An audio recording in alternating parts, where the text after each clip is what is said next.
We were asked to see a 46-year-old who had morbid obesity and lost 76 pounds in 4 years after a gastric sleeve surgery procedure. Following a Row-and-Y surgical procedure, she lost another 22 pounds in another 4 years. However, she was not at her ideal body weight and she continued to have arthritis and low energy. She came to our center and we're going to share what we did with her next.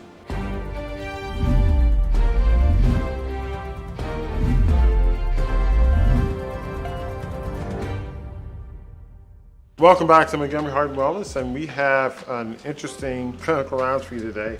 And this is a 46-year-old lady who was plagued with morbid obesity, and she had had some surgeries. Can you share that with the audience? In 2015, she was 351 pounds, and she's about 5'3". So that BMI is almost 45. Yeah. Wow. And so she underwent a gastric sleeve bariatric surgery, and from that she lost about 76 pounds that she kept off for the next 4 years, but still wanted to lose more weight, was struggling to kind of break a plateau, and she had a Roux-en-Y bypass, a different bariatric surgery, and that was in 2019, and she lost about 22 pounds from that.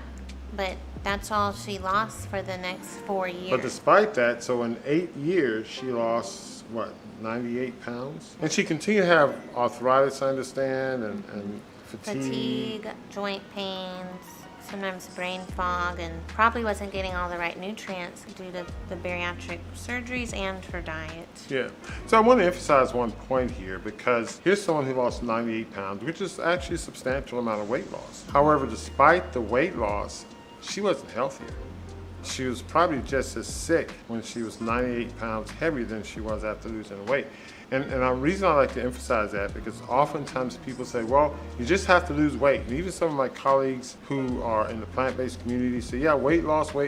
It's not just weight loss. I mean, it's actually people who are overweight or obese. They are obese because they're sick. They're not sick because they're obese. That's a very, very important distinction to make.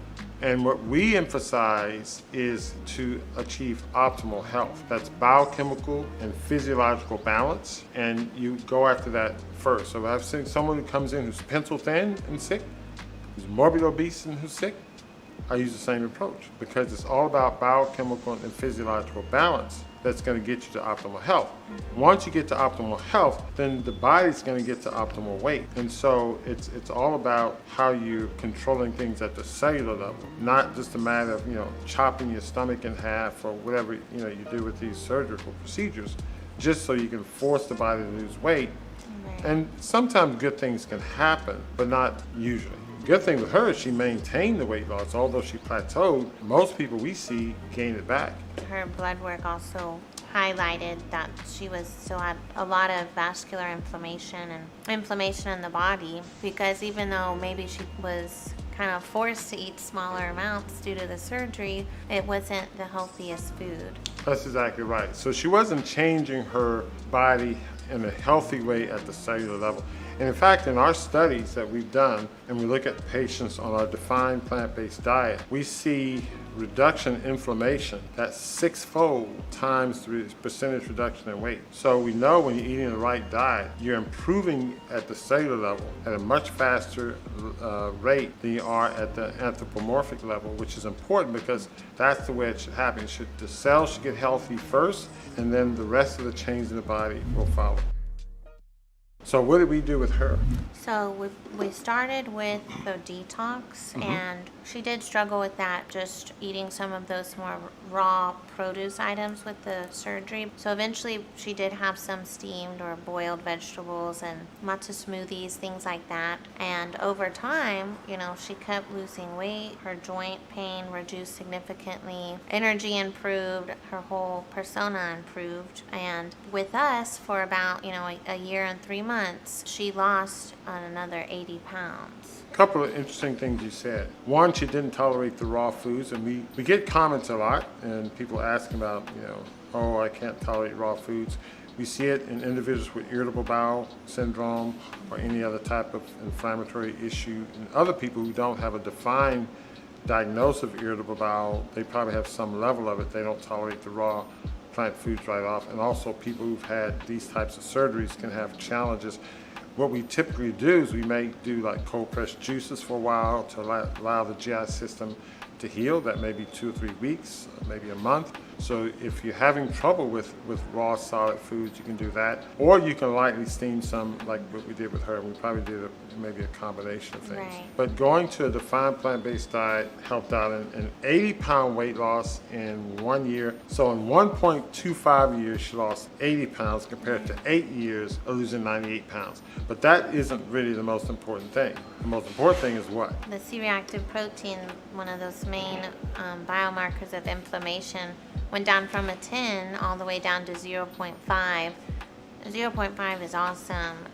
Less than 1 is low inflammation, and 10 is about as high as we see a lot of days. So again, you have a healthier person. It's not just the weight loss. Right. It's the improvement of the person's overall health and well-being. Now, still working with her. Her current BMI is around 30. Right. And so we had some other things to do.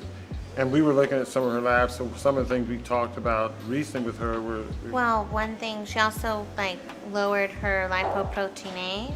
Okay. With the plant-based diet. That's a highly genetically influenced molecule that increases risk of cardiovascular disease, but plant-based diets have been demonstrated to improve that, like you've published. Yes. We were actually the first to show that in Yeah. the medical literature. But anyway, we won't get into that. So that was great. She lowered her cholesterol, the small dense LDL particles. So pretty much everything across the board is getting better. Yeah. But we noticed on the most recent blood work, the thyroid stimulating hormone was on the higher end of the normal range, which could indicate like a subclinical hypothyroidism. Yeah. And that definitely affects your metabolism and your BMI and a lot of hormonal processes. Yeah, and that's a signal someone like her may be iodine deficient, which is very Right. common, and which leads actually into the next step, which what we plan to do with her is look at her micronutrients. So we get specialized tests to look at intracellular micronutrients and to look at deficiencies there, because she's a prime. Most people have micronutrient deficiency that we see, large because of our environment, but she's a prime risk for it because of her gastric surgery. So. Right. We're going to become more refined in what we do in terms of target supplementation for micronutrients, iodine supplementation, that elevated TSH level, even though it's in the normal range, probably is a signal of iodine deficiency. And as you implied, we can probably get more weight loss and optimal metabolism and energy and those types of things. This is a great case, and she's happy with the results, more active, and more work to be done. So I hope you got a lot out of that. If you have any questions or comments, leave them in the comment section. And until next time, take care. Thanks for watching. If you got value out of this video, please like it, subscribe, and hit the notification button to see our next show.